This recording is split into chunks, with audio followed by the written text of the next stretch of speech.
আসসালামু আলাইকুম এভরিওয়ান, স্বর্ণাজ কিচেনে আপনাদের স্বাগতম। আজকে আমি আপনাদের সাথে শেয়ার করব লইটা শুটকি ভুনার রেসিপি। এই মাছটা অনেকে অনেকভাবে রান্না করে, আমি যেভাবে রান্না করি সেটা আপনাদের মাঝে আজকে শেয়ার করব। চলুন তাহলে দেখে নিই।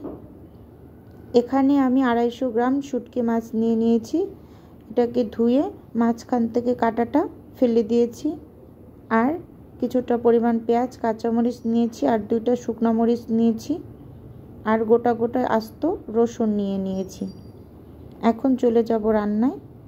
এখানে চুলোতে একটা প্যান বসিয়ে প্যান গরম হওয়ার পর পরিমাণ মতো তেল দিয়ে দেই। তেলটা হালকা একটু গরম হয়ে আসার পর এর মাঝে আস্ত রসুনের কোয়াগুলো দিয়ে দেব। আমি এই রসুনগুলোকে ডিবে রেখেছিলাম, তাই এটার কালারটা একটু চেঞ্জ হয়েছে। এখন একটু হালকা করে ভেজে নেব। ভেজে নেওয়া হয়ে গেলে এখন ঝুরি মাছগুলো দিয়ে দেব। এটাকেও সুন্দর করে রসুনের সঙ্গে একটু ভেজে নেব।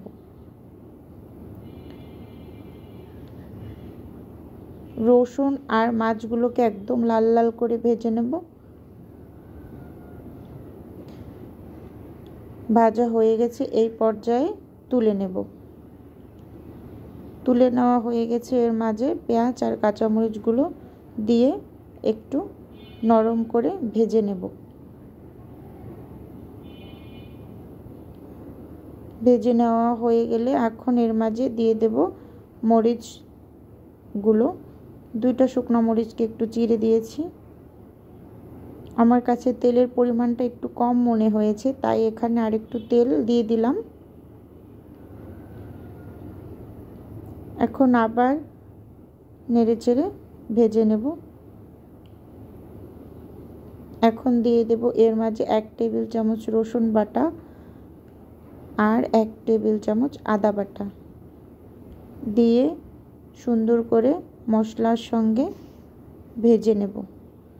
এখন একে একে গুঁড়ো মশলাগুলো দিয়ে দেব। 1 টেবিল চামচ মরিচ গুঁড়ো, 1/2 টেবিল চামচ হলুদ গুঁড়ো, 1 টেবিল চামচ জিরা গুঁড়ো আর 1/2 টেবিল চামচ ধনিয়া গুঁড়ো দিয়ে সুন্দর করে নেড়ে চেড়ে পেঁয়াজের মধ্যে ভেজে নেব। এখন সামান্য একটু পানি দিয়ে মশলাটাকে কষিয়ে নেব। শুটকি রান্নায় মশলাটা যত ভালোভাবে কষানো হয় শুটকি মাছটা খেতে ততটাই মজা লাগে। শুটকি মাছ রান্না করতে খুব অল্প টাইম লাগে, এজন্য আপনারা 3-4 বারে পানি দিয়ে মশলাটাকে ভালোভাবে কষিয়ে নেবেন। এখন আমি আরেকবার পানি দিয়ে মশলাটা কষিয়ে নেব। আমি এখানে 3 বার পানি দিয়ে মশলাটা কষিয়ে নিয়েছি। আপনারা 3 থেকে 4 বার মশলাটাকে কষিয়ে নেবেন। যত বেশি কষানো হয় মশলা মাছটা খেতে ততটাই মজা লাগে। এখন মাছগুলো দিয়ে দেব, দিয়ে মশলার সঙ্গে নেড়ে চেড়ে মিশিয়ে নেব। রান্না করতে করতে ভিউয়ার্স আপুদের উদ্দেশ্যে একটা কথা বলি, প্লিজ ভিডিওটা না টেনে সম্পূর্ণটা দেখার অনুরোধ রইল। আর ভিডিওর কোনো অংশ যদি ভালো লেগে যায় তাহলে লাইক এবং সাবস্ক্রাইব করে পাশে থাকবেন। আপনার একটা লাইকেই পারে আমার এই ভিডিওটা আরও 5-7 জনের কাছে পৌঁছে দিতে।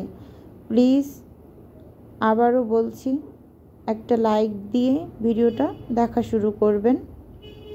এখন এর মাঝে দিয়ে দেব 1 বাটি পানি। এই পানির ভিতরেই আমি পুরো রান্নাটা শেষ করে নেব।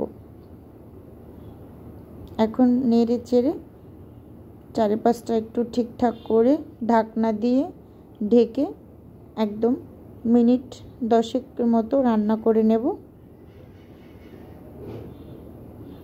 এর মাঝে ঢাকনা খুলে হালকা একটু নেড়ে দেব।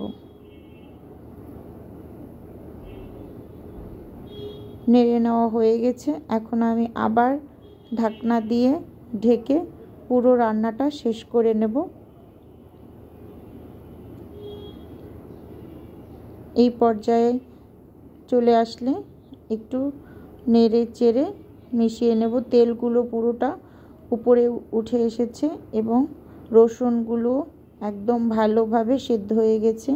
ব্যাস হয়ে গেল লইটা শুটকি ভুনা। এখন একটু পরিবেশন করে দেখাচ্ছি। দেখুন কালারটা কত সুন্দর এসেছে। আজকের ভিডিও এ পর্যন্তই, দেখা হবে অন্য কোনো ভিডিওতে। আল্লাহ হাফেজ।